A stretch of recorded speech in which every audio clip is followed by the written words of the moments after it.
you should please go on mute. Okay, so I will make you the host now. Yes, so I've made you the host, so we can start. It's exactly 11:05. Okay. Yes. I will go off my video also. All right. Good morning, everyone. Yeah. Thanks, Dom. Yes, good morning, everyone. And thanks for giving me the opportunity to share with you whatever little knowledge we have. Aristotle said, once you have an idea and I have an idea, we exchange ideas, we're both richer compared to sharing coins. So, Dom, I really appreciate the opportunity, the privilege given me to share knowledge on this platform. So, without much ado, we have about 35 minutes to catch up with most of our slides. We have about 52 slides. So, I might be a bit fast, but please bear with me. If you have questions, like Dominic said, please just note them in the chat box and we'll attend to them later on. So I hope you have a pleasant time looking at what validation and qualification is all about. We want to demystify it. Some people feel it's a mystery, but it's something pleasant to know. So validation generally is the term, but we also have qualification. So let's see how it goes and what is this all about. So I'll start with introducing myself. The person talking to you is none other than Kingsley Nwachukwu. I'm a biochemist with a master's degree in pharmaceutical chemistry, and I have over a decade's experience in manufacturing sector, in the pharma and FCMG manufacturing sector. I'm an ISO 9001-2015 lead auditor. I'm also a lead auditor for ISO 17025 laboratory management systems. I also have a qualification in integrated management systems. So let's look at validation. Please confirm if you can see my slides. You can type in 11 into your chat box to confirm that you're seeing my slide. Done, please. So validation.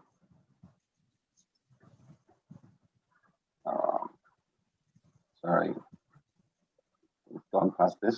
Just give me some minutes. So for today, we'll be looking at why are we going to be talking about validation? Why do we look at the word validation? What is validation? What is this thing they call validation? What is it all about in the DNP environment? Then how do you go about conducting validation? And then when are you supposed to be doing validations? But out of scope, we'll not be looking at computer systems validation within this discussion. We'll not be looking at personal qualification in this discussion. We'll not be looking at challenges you encounter because of time. We'll not be looking at challenges you usually encounter during validations. And we'll not be looking at how to manage deviations during validation. So let's go into the whys. But before we do that, I would just want to give you a teaser. Now, I have 3 guys working in a company, and these 3 guys know themselves. We'll ask ourselves as guys, what's your poison? So one of these guys likes relaxing with ice cream. And this is the guy, most guys like beer, but this guy likes ice cream. Now the other guy likes his coffee. If he wants to get charged up, to get ideas, you see him with his cup of coffee and he's doing great. He's killing things. Then the other guy, when he wants to chill out, man, you have to give him his origin, his cool beer of origin. Now, have you ever wondered that the people that made Baileys actually thought about mixing the flavors of coffee, ice cream, and beer all together to give you that unique taste in Baileys? And if you look at the past decade from 2019 backwards, you find out that Baileys have sold over 7.3 million 9-liter cases. Why? Because they have a followership, because they have people that love this unique product. They have quality in this product, and over the years, people keep coming back, myself inclusive. Hello? Don't help with the noise in the background. Myself inclusive, I always get myself a bottle of Baileys at the end of every year. Dom, can you help me with the background noise? We're all keeping safe from home. Yeah, so I think you should just Help me. mute all because Please send my can we all go slides, on and mute I know or you how to just do that from now. yeah. So I have to mute from here, and I don't think I have the access anymore. I would have to go off my slides to mute the person. So please, let's all be on mute. It's fine. I think you can go on now. Yeah.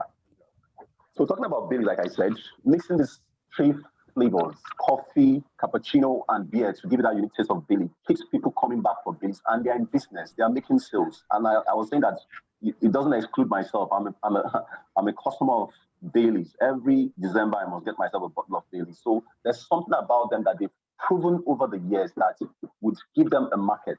So you find out that this product has a unique brand. For some, it's Coca-Cola. For some, it's Pepsi. But you find out that there's something about this product that keeps people coming back. And it's because they've proven over time that this product will deliver what consumers want. Now, another angle to look at is we watch reality TV shows. And on one of the occasions, I heard one of the reality TV show contestants saying that I'll go into music. And one of the things this person did was to share around an audio track, an audio version of one of his tracks, and he asked his friends to validate if he's on the right track to become a music legend. So they all give him responses that, man, you're good to go. And I would just want to ask, in my opinion, someone gave out a track for people to validate his performance, and they gave him a verbal response that he's good to go. In your own opinion, just type in the chat box, do you think a validation has taken place? You can take 2-3 seconds about this. You give out a CD for someone to listen to and give you a feedback if you're good as a musician. Have a validation taken place? And take note that it's a verbal positive response that they gave you. And you say that this validation has taken place, just type in your chat box, yes or no, in your own opinion. Dom, give me a feedback if you see some feedback in the chat box. Yeah, Bolaji says yes. Okay, so let's move on. So someone who wants to become a musician, higher validations. Take note, Nick said, becoming professionals in a manufacturing environment. So why do we need to carry out validations in a manufacturing environment? Remember that I talked about Baileys, and I said people come back for that unique quality in Baileys. So you need validation to confirm that you have built in quality into your product. And that is one key thing that you would want to look at. You want to be sure that you've built in quality into your product. You want to be sure that that quality is reproducible. And the moment you have that process that gives you a reproducible quality product, you would want to go to NAFDAC and register this product because you want everybody to know about the product. And you are sure that once it gets registered, consumers will be satisfied. They have that backing of the regulatory body, and they are sure that they're getting value for their money. And in the long run, you stay in business. So the business itself keeps growing because you have a quality product that has been proven over time, over years. Like I said, Baileys over 10 years sold 7.3 million 9-liter cases. You can imagine that in 10 years. I wonder what they're doing by this year. So you need validation to confirm that you're delivering the right quality to your consumers. And once you're doing this, you're not committing any regulatory violation, and you keep your consumers coming back at you, and you have more money in your pocket. So that would summarize why we need validation. So let's look at the what's. What is validation all about? So I'll bring another brain teaser in this case. We have friends that define validation in their own ways. But what are the dictionary definitions of that validation? One of them says it's to make something valid, and that says is to substantiate facts. Another one talks about confirming a fact, while the Oxford Dictionary will tell you it's the process of making something legally acceptable or approved. Another dictionary meaning said is the process of proving something as being accurate or valid. Sometimes you cannot escape defining validation without using the word valid. So it's the process of proving that something is valid or something that's accurate. But in the manufacturing world, what do we define validation as? So in Wikipedia, you look up Wikipedia, it tell you validation is the process of demonstrating that the process or an activity is carried out during production would deliver as expected or would meet its compliance level at all stages. But in the US FDA defines validation as the process of establishing a yet again documented evidence which proves a high degree of assurance that a process or a planned system will consistently deliver as expected. So you look at the keywords here, documented evidence. That was why I asked the question. The person that gave a feedback about just a verbal feedback that yes, you're good to go. Is it a validation? Is it documented? If that verbal feedback was recorded in a soft copy, then yes, you could say a form of validation has been taking place. But if it's just an oral discussion, a verbal discussion, then, and it's not documented anywhere, then no, the validation has not taken place. So you look at the definition of validation and you pick out keywords, documented evidence and planned processes. Now, knowing that we're discussing issues around manufacturing, let us look at what a process is. In manufacturing, you cannot do without talking about converting raw materials into finished products. Whether you're talking about Baileys, whether you're talking about Coke, whether you're talking about soaps, whatever it is you're producing, you definitely are converting. From the left-hand side of this picture, you see raw materials being weighed out, and then you have a mixing vessel, you have a dispensing vessel, and then you're now packing them into SKUs, stock keeping units. Eventually, they become shipped to consumers. So you have a process. So a process is an iterative activity that converts inputs to outputs. So in between conversion of inputs to outputs, you have resources. And these resources includes the equipment, the personnel that will be using, that will be operating these equipment, the environment within which you're producing these equipment, and then you have procedures you're following to ensure that you don't miss a step. The moment you have a process, a confirmed process that converts inputs to outputs, raw materials to finished products, then you can say you have a confirmed system and you can say you have a validated system. True or false? Someone might say false because you need to have documented evidence that this process has been validated. It's not just having a process that converts inputs to outputs. You need to have documented evidence that proves that this process will consistently and reproducibly deliver the desired outputs that you want them to deliver. So what's the difference? You have validation, you have qualification. Some people use them interchangeably. Now, have you had someone asking you, have you qualified your personnel? Then somebody else comes and says, have you validated your equipment? And you're asking, okay, qualify, validate. What's the difference? So let's look at the difference. So myself, I'm a Man U fan. I watch football. Dominic does not watch football at all. Don't even discuss football with Dominic. You're wasting your time. And then I know Dominic himself watches movies. He's a movie person. I'm a movie person too, but he doesn't watch football. So we have people that love operas too. Opera is in Italy. You see people go wear suits, fine suits. They're suited up.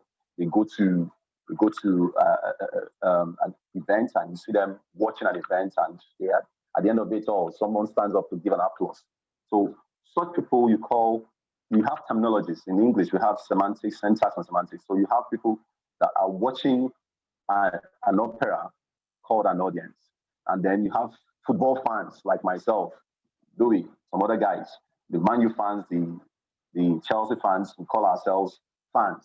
But sorry, just to chip in here, all you Arsenal fans, don't think that you do well this year. And Chelsea fans, Man U is coming up this year. So back to us. Now, soccer fans are called spectators. When you are in a stadium, you're called spectators. You would not go to see an opera and you call people watching the performers fans. No way. You're doing grammar, a murder. So you use the right terminologies at the right time, despite the fact that both people are doing the same thing.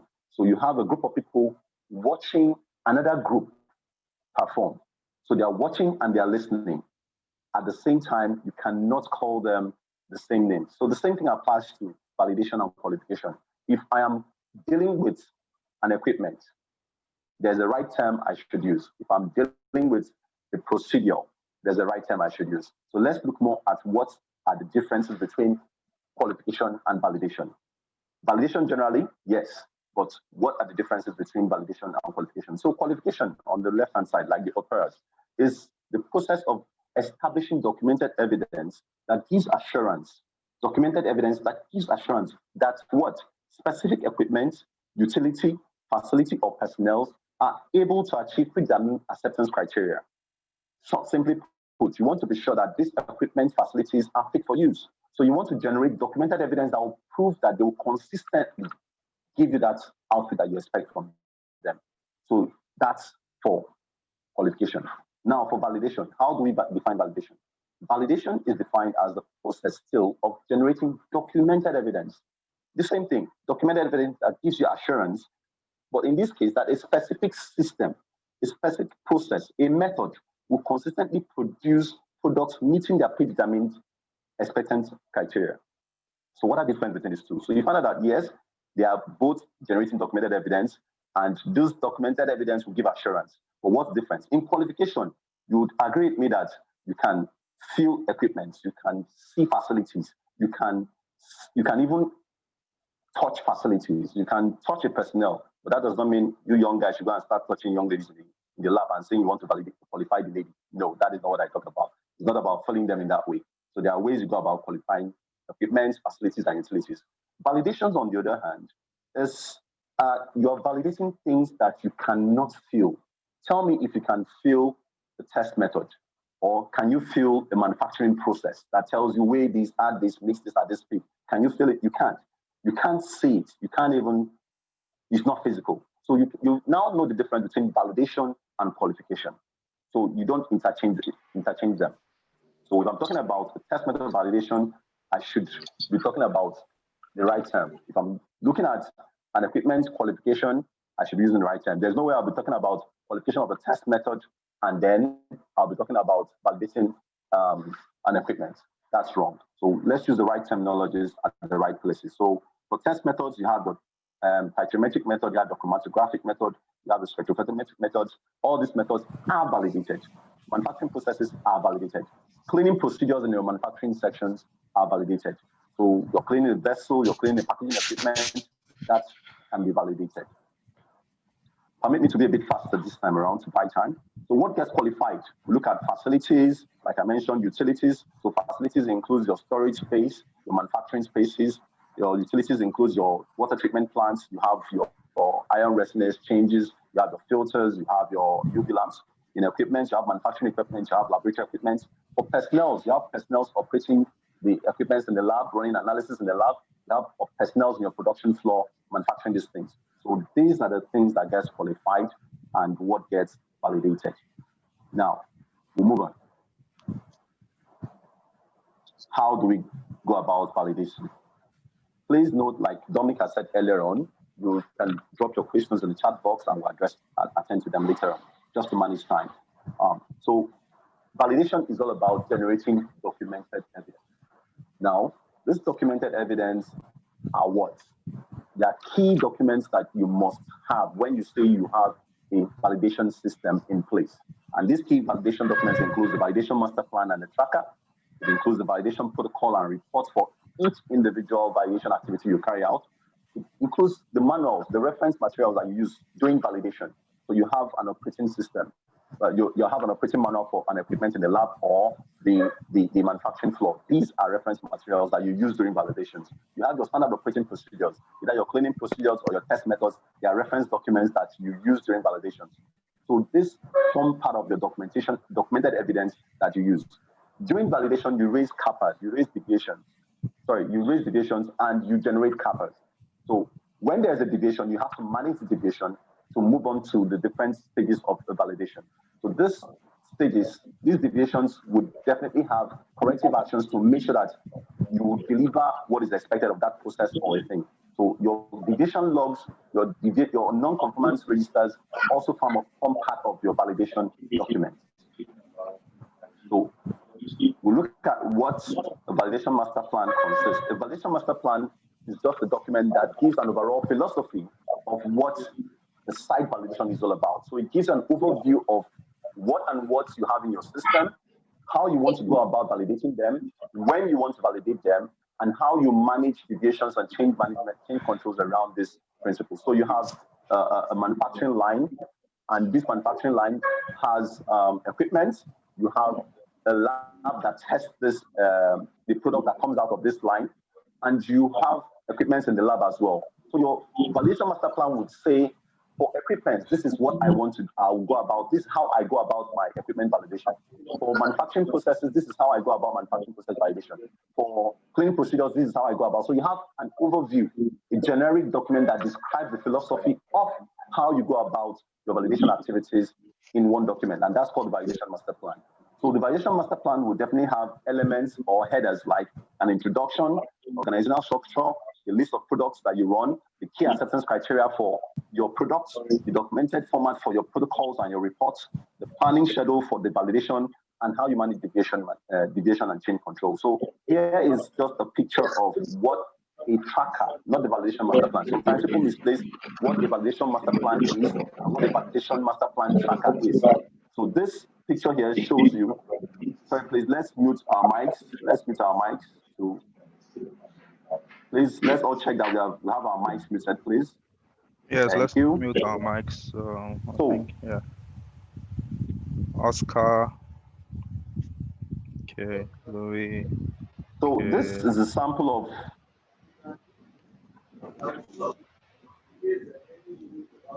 well. I think it's just. I think we're good to go. Yeah, we are good to go. All right. So this is a sample of the validation master plan tracker, not the validation master plan itself. So please, let's not misplace what the validation master plan tracker is and what the validation master plan is. The validation master plan is a document, just like an SOP, like a manual that describes your validation philosophy. But you now have a tracker that summarizes your schedule, your plan on how and when you be carrying out validations, when next to be validating your equipment or whatever you want to validate in your system. So this is an example of what it looks like. Just to zoom out a little, if you can see my screen, zoom out a little, you see that you have a product. For instance, this is soap product, and you have test methods. You have manufacturing equipment for soap line. You have the for soap line. Up there at the headers, you now have a priority. Would you want to do the test methods in Q1 and then focus on the equipment in Q2, then go to the test method, the manufacturing process in Q3? It's all up to you. You have to define this in your validation master plan. And then your tracker would reflect that, yes, this is how you go about your validation. Now, if you have initially validated the system based on the age, based on when it came in, you will also capture that, yes, this is the current validation status of the equipment, and then when next you want to validate it. Then if you have references for, you also have references for the validation protocol that you use to get the validated evidence for this processes. So this is just an example of what the validation master plan looks like. Now, the next thing we talked about is that you must have validation protocols and reports. So what is a protocol? The validation protocol just tells you a plan. It's a plan on how you want to go about executing the tests that would give you results about the thing you want to validate. If it's the manufacturing equipment you want to validate, it's the plan that tells you these are the things I'll be checking on this manufacturing equipment, and these are the acceptance criteria that will tell me that, yes, whatever I check should meet this acceptance criteria. And once it meets this acceptance criteria, then I can tick it that, yes, I can prove that this can deliver what is expected. If it's for a test method, you have a plan saying, this is what I'm going to do to this test method to confirm that this test method will reliably give me results that I can count on, that I can take to the bank and at any time, any day. So this is what the protocol does. The validation reports only compares, let's mute our mics. The validation report only compares your results against your acceptance criteria, and then it comes to a conclusion to confirm whether your validation has proven that the system or the thing that you're validating has reliably delivered evidence that will prove that it will consistently deliver what it's meant to do. So there must be validation protocol, there must be validation reports for every single validation activity you want to do. But I want to call out here that for some systems, you can combine the two. So you might have one document that serves as a protocol, and at the same time, it has space for a report. So you don't want to duplicate efforts and you want to manage paper. So you can also do that. Now, for every validation activities, documents will not generate themselves. You have people in charge. So you need to define roles and responsibilities, both in your validation master plan and in your protocol, to say this is who will be doing this and this is who will be doing what. So as an example, you would always have people from production, people from engineering, people from research and development, safety and quality to come into the validation team. So there must always be a validation team. Validation is not just done by one person. It's a teamwork. And you need that team to review the type of validation you want to go into. This team would also define the critical areas to evaluate. So you use a risk assessment, you use a risk-based approach to confirm the critical control points that you want to check. For an equipment, what are the critical things you want to check in an equipment? The electrical connections, the mechanical connections, the safety checks, all this would need to come in. And you need to define acceptance criteria for the checks you want to conduct. So for a test method validation, you want to be sure that, okay, I want to be sure that this method will be precise. I want to be sure that this method is accurate. And you define acceptance criteria for all those checks you want to do. But it is not just what one person would do. You have a team looking at all this and confirming that whatever critical point you have identified is actually a critical point, and whatever acceptance criteria you're putting out is justifiable to confirm that that process would deliver as expected. So for a facility, manufacturing equipment, cleaning, validation, you need someone from production. So for instance, the cleaning validation, you need someone from production to actually carry out the cleaning process. And you need someone, in some cases, you need to dismantle that equipment to clean thoroughly. So you might need the help of an engineer to come and dismantle that equipment to clean. Even when you're taking samples as an analyst, the analyst needs to come and take samples from the surface of this cleaned equipment. You would need an analyst from the lab to come and pick these samples in the right way. So you see that it's a cross-functional activity. It's not something you say one person would just do. Now, there are some people you just put in there for accountability. So it's not all validations that you need a safety personnel to come in. If I'm carrying out a test method validation, I might not need a safety personnel to come and evaluate what I'm doing. If I want to, I might bring him in. It's all at your discretion. You might leave him as someone that needs to be informed. You might leave him as someone that needs to be consulted. But in your own validation master plan and your validation protocols, you need to define people that are responsible. You need to define people that are accountable. You need to define people that can be consulted and those that can be informed. Now, when you want to go about validation, you need to bear in mind that you need to be carrying out tests. And whatever tests you be carrying out are coming from a test method. So you need to confirm, for instance, you're manufacturing a product. So we're talking about manufacturing, for instance. Raw materials need to be tested before they get into the manufacturing floor. Once they get into the manufacturing floor, you need to mix them according to a procedure. And after mixing them, you want to be sure that they give you consistently a bulk product that delivers. So you're using test methods to confirm the properties of this. Sorry, can somebody mute? I'm hearing my own voice. Let's mute, please. Thank you. So you need, for this test, you need a test method to confirm that the raw material properties are exactly what they are. The product that came out is exactly what it is. So if your test method is not validated, then how sure are you that whatever results you're getting is valid? So you need to validate your test method. If looking at the manufacturing process itself, I've talked about using raw materials and you manufactured, but in weighing the raw materials, you use an equipment. In mixing the raw materials, you use an equipment. So equipment used in manufacturing needs to be qualified. The manufacturing process itself needs to be validated. So you want to be sure that all these elements are looked into and that you've ticked off every element that needs to be ticked off in terms of validation before you go into a validation activity. And this covers a summary of everything you need to look at that needs to be validated in your manufacturing site. So personnel are not left out. Now, like I said, there has to be a risk-based approach in evaluating what should be checking in a validation process. The stage of the manufacturing process, the life cycle of that manufacturing process, if it's an equipment, what stage are you at? Are you at the installation stage? Are you at the operational stage? Are you at the performance stage of that equipment? Or have you been using this equipment for ages? Then you also need to know what has happened if it's an equipment or a process that has stayed for a while. Has there been any history of changes in this system? Those are part of the risk you'll be looking at in evaluating what goes into your validation protocol. So this is just an overview. I've talked about test method, equipment, process. Looking at an overview for an equipment, for instance, you need to raise what we call user requirement specification. And once you have that user requirement specifications, it's where you define things like what that equipment needs to be doing. So you have a user requirement saying that I want my equipment to mix at this speed. I want the equipment to be of this weight. I need to have an operation manual. I need to have different whatever you need for that equipment to do is defined in your user requirement specification.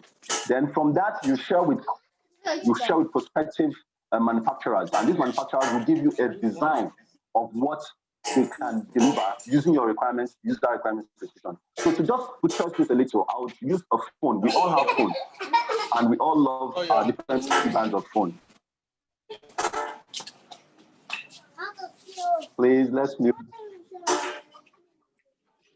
Let's mute, please. Let's mute. I think that's Omotola. Thank you. Let's mute. Omotola, can you please mute? So,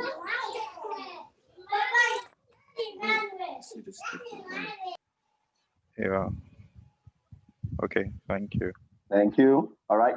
So I was going to use a phone to illustrate what this overview is looking at. You want to buy a phone. Permit me, I'm sweating.